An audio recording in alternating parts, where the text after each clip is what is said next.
the most exciting scientific findings of the past half century has been the discovery of widespread trophic cascades. A trophic cascade is an ecological process which starts at the top of the food chain and tumbles all the way down to the bottom.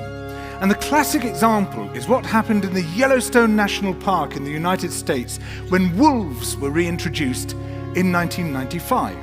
Now, we all know that wolves kill various species of animals, but perhaps we're slightly less aware that they give life to many others.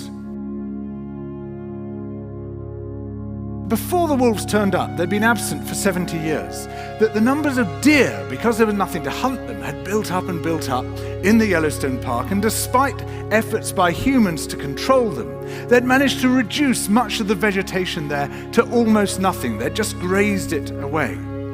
But as soon as the wolves arrived, even though they were few in number, they started to have the most remarkable effects. First, of course, they killed some of the deer, but that wasn't the major thing. Much more significantly, they radically changed the behavior of the deer. The deer started avoiding certain parts of the park, the places where they could be trapped most easily, particularly the valleys and the gorges. And immediately those places started to regenerate.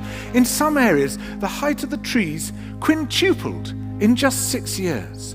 Bare valley sides quickly became forests of aspen and willow and cottonwood. And as soon as that happened, the birds started moving in. The number of songbirds, of migratory birds, started to increase greatly. The number of beavers started to increase because beavers like to eat the trees. And beavers, like wolves, are ecosystem engineers. They create niches for other species. And the dams they built in the rivers provided habitats for otters and muskrats and ducks and fish and reptiles and amphibians. The wolves killed coyotes, and as a result of that, the number of rabbits and mice began to rise, which meant more hawks, more weasels, more foxes, more badgers. Ravens and bald eagles came down to feed on the carrion that the wolves had left. Bears fed on it too, and their population began to rise as well, partly also because there were more berries growing on the regenerating shrubs. And the bears reinforced the impact of the wolves by killing some of the calves of the deer. But here's where it gets really interesting. The wolves changed the behavior of the rivers.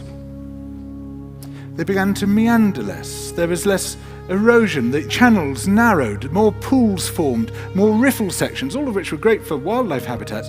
The rivers changed in response to the wolves. And the reason was that the regenerating forests stabilized the banks so that they collapsed less often, so that the rivers became more fixed in their course. Similarly, by driving the deer out of some places and the vegetation recovering on the valley sides, there was less soil erosion because the vegetation stabilized that as well. So the wolves, small in number, transformed not just the ecosystem of the Yellowstone National Park, this huge area of land, but also its physical geography.